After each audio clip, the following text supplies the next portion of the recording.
Breaking news, India Pakistan మధ్య తీవ్ర ఉద్రిక్త పరిస్థితులే కనిపిస్తూ ఉన్నాయి. ఢిల్లీ, పంజాబ్లో ఇప్పుడు మళ్ళీ హై అలర్ట్ జారీ చేశారు. సైరన్ మోగించి మరి హెచ్చరికలు జారీ చేస్తారు. పాకిస్తాన్ ఏ క్షణంలోనైనా ప్రతీకార దాడులకు తెగబడే అవకాశం ఉంది అనే ఈ హెచ్చరికలు జారీ చేశారు. ఢిల్లీ, పంజాబ్లో ఈ హెచ్చరికలు జారీ చేశారు. నిన్న పాకిస్తాన్ దాడులకు తెగబడింది, వాటిని సమర్థవంతంగా తిప్పికొట్టింది భారతదేశం. అంతేకాదు పాకిస్తాన్ పై కూడా ప్రతి దాడులకు దిగితే పాకిస్తాన్లో కరాచీ పోర్ట్తో సహా చాలా ప్రదేశాలు ఇప్పుడు ధ్వంసం అయిపోయాయి. కరాచీ పోర్ట్ అయితే 70% ధ్వంసం అయిపోయింది. ఇప్పుడు చండీగఢ్లో మరోసారి పాకిస్తాన్ దాడులకు తెగబడే అవకాశం ఉంది అని హెచ్చరికలు జారీ చేశారు. అక్కడ సైరన్ మోగించారు. సైరన్ మోగించినప్పుడు ప్రజలు ఏ విధంగా అప్రమత్తంగా ఉండాలి అనే విషయాన్ని ఇప్పటికే మాక్ డ్రిల్ ద్వారా ప్రజలందరికీ కూడా తెలియజేశారు. ఇప్పుడు సైరన్ మరోసారి మోగించారు. అంటే పాకిస్తాన్ ఏ క్షణమైనా పంజాబ్ పై దాడి చేసే అవకాశం ఉంది. నిన్న అమృత్సర్లో తొలి దాడికి తెగబడింది. మనం ఆ దాడిని సమర్థవంతంగా తిప్పికొట్టాం. తర్వాత జలంధర్లో, ఎన్ఐటి జలంధర్లో కూడా దాడికి తెగబడింది. ఎన్ఐటి జలంధర్ పరిసర ప్రాంతాల్లో కూడా దాడికి తెగబడింది. దాన్ని కూడా మనం సమర్థవంతంగా తిప్పికొట్టాం. పాకిస్తాన్ డ్రోన్లను, పాకిస్తాన్ మిసైల్స్ని కూడా మనం భారత భూభాగంలో ఏ టార్గెట్ని కూడా మనం చేరనివ్వలేదు. ఇండియాపై ఇప్పటికీ ఏదో ఒక విధంగా దాడి చేయాలి అని, టార్గెట్లను రీచ్ కావాలని పాకిస్తాన్ అనుకుంటూ ఉంది. అందుకే ఇప్పుడే కొద్దిసేపటి క్రితమే చండీగఢ్లో సైరన్ మోగించారు. బాల్కనీలకు దూరంగా ఉండాలి అని, అద్దాలకు దూరంగా ఉండాలి అని, కుదిరితే సెల్లార్లోకి వెళ్ళిపోవాలని ఆదేశాలు జారీ చేశారు. దీంతో ప్రజలందరూ కూడా అప్రమత్తమై సెల్లార్లోకి వెళ్ళిపోతున్నారు. మన గోడలపైన చూడొచ్చు, పాక్ ఆర్మీ కాల్పులకు తెగబడుతుంది. సరిహద్దుల వెంబడి కాల్పులకు తెగబడుతుంది. మోటార్ షెల్స్ను కూడా ఉపయోగిస్తుంది. మోటార్ షెల్స్ ఈ పాకిస్తాన్ ఆర్మీ కాల్పుల కారణంగా దెబ్బతిన్న ఇళ్లను కూడా మనం చూడొచ్చు.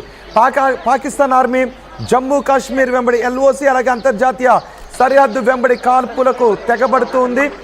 మోటార్ షెల్స్ను కూడా ప్రయోగిస్తూ ఉండటంతో ఇప్పుడు మీరు ఆర్టీవీ స్క్రీన్ పైన చూస్తున్న విధంగా ఇలా కొన్ని ఇళ్లు పాక్షికంగా దెబ్బతిన్నాయి, కొన్ని వాహనాలు కూడా దెబ్బతిన్నాయి. దీంతో పరిసర ప్రాంతాల్లో, సరిహద్దు ప్రాంతాల ప్రజలు బంకర్లోకి వెళ్ళాలి అని, సైరన్ మోగించినప్పుడు బంకర్లోకి వెళ్ళాలి అని ఆదేశాలు జారీ చేశారు. మీరు మొదటి బాక్స్లో చూస్తున్నారో, మీరు మొదటి బాక్స్లో చూస్తున్నది ఎన్ఐటి జలంధర్లో రాత్రి ఎన్ఐటి జలంధర్ దగ్గర పాకిస్తాన్ డ్రోన్లను ప్రయోగించినప్పుడు మనం ఆ డ్రోన్లను నిర్వీర్యం చేస్తున్న దృశ్యాలు, వాటిని నేల కూల్చేశాం.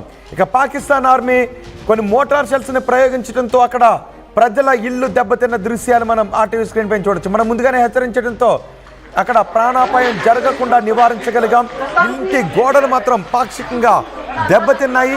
అలాగే అక్కడ కార్లు కూడా దెబ్బతిన్నాయి, కొన్ని వాహనాలు కూడా దెబ్బతిన్నాయి. ఈ ఉదయం 4:15 జమ్మూపై పాకిస్తాన్ డ్రోన్తో దాడికి తెగబడింది. ఆ దాడిని కూడా మనం సమర్థవంతంగా అడ్డుకున్నాం. ఇప్పటి వరకు మన భూభాగంపై ఎటువంటి మిసైల్ను కూడా పడనివ్వలేదు. దాన్ని గాల్లోనే పేల్చేసాం. ఆ డెబ్రీస్ని సేకరించి వాటిని ప్రస్తుతం విశ్లేషిస్తూ ఉన్నారు. ఇప్పుడు చండీగఢ్కు అలర్ట్ జారీ చేశారు. చండీగఢ్లో ఏ క్షణమైన పాకిస్తాన్కి తెగబడే అవకాశం ఉంది అని. అంతేకాదు పాకిస్తాన్కి సంబంధించి ఒక ఇంపార్టెంట్ విషయాన్ని మీకు చెప్పబోతున్నాను. ఇది మొత్తం పాకిస్తాన్ని ఆర్థిక సంక్షోభంలోకి నెట్టేస్తోంది. ప్రస్తుతం పాకిస్తాన్ పూర్తి ఆర్థిక సంక్షోభంలోకి వెళ్ళిపోతున్నటువంటి పరిస్థితులు చోటు చేసుకున్నాయి. పాకిస్తాన్ భారత్తో యుద్ధానికి కాలుదివి మొత్తం తన దేశాన్ని, తన ప్రజలను ఆర్థిక సంక్షోభంలోకి నెట్టేసుకుంది. పాకిస్తాన్ ఇప్పుడు తీవ్రమైన ఆర్థిక సంక్షోభంలో ఉంది. యుద్ధ భయంతో అడుక్కునే స్థితికి వచ్చింది పాకిస్తాన్. భారత్తో దాడుల వల్ల, భారత్తో యుద్ధానికి దిగి భారత్ చేసిన దాడుల కారణంగా నష్టపోయామని ఇప్పుడు పాకిస్తాన్ అనుకుంటూ ఉంది. తమకు సాయం చేయాలి అంటూ ప్రస్తుతం ప్రపంచ దేశాలను అడుక్కుంటూ ఉంది. ప్రపంచ దేశాలను సాయం కోసం అడుగుతున్నటువంటి ట్వీట్ను కూడా మనం ఆర్టీవీ స్క్రీన్ పైన చూడొచ్చు. లోన్ల కోసం అడుగుతుంది. Government of Pakistan appeals to international partners for more loans after heavy losses inflicted by enemy amid escalating war and stocks crash. We urge international partners to help de-escalate. Nation urged to remain steady to ఈ ట్వీట్ని కూడా మనం study fast అంటూ మనం ఈ ట్వీట్ని కూడా మనం RTV screen పైన చూడొచ్చు. పాకిస్తాన్ ఇప్పుడు ప్రపంచ దేశాలకు లోన్ల కోసం వెళుతూ ఉంది. శత్రువు చేసినటువంటి దాడి కారణంగా మేము నష్టపోయామని అంటోంది. మిత్రదేశంతో శత్రుత్వాన్ని పెంచుకున్నటువంటి దేశం పాకిస్తాన్. భారత్తో శత్రుత్వాన్ని పెంచుకుని భారత్పై కయ్యానికి కాలుదూనటువంటి దేశం పాకిస్తాన్. వరల్డ్ బ్యాంకును అడుగుతుంది. వరల్డ్ బ్యాంకును కూడా అక్కడ ట్యాగ్ చేసిన దృశ్యాన్ని మనం చూడొచ్చు. ఇప్పుడు ఎకనామిక్ అఫైర్స్ డివిజన్ ఈ ట్వీట్ చేసింది. తీవ్ర సంక్షోభంలో పాకిస్తాన్ ఉంది. యుద్ధ భయంతో అడుక్కునే స్థితికి వచ్చింది. భారత్ దాడుల వల్ల నష్టపోతున్నామని పాకిస్తాన్ అంటుంది. తమకు సాయం చేయాలి అంటూ ప్రపంచ దేశాలను పాకిస్తాన్ అడుగుతోంది. తమ దేశానికి లోన్లు ఇప్పించాలని.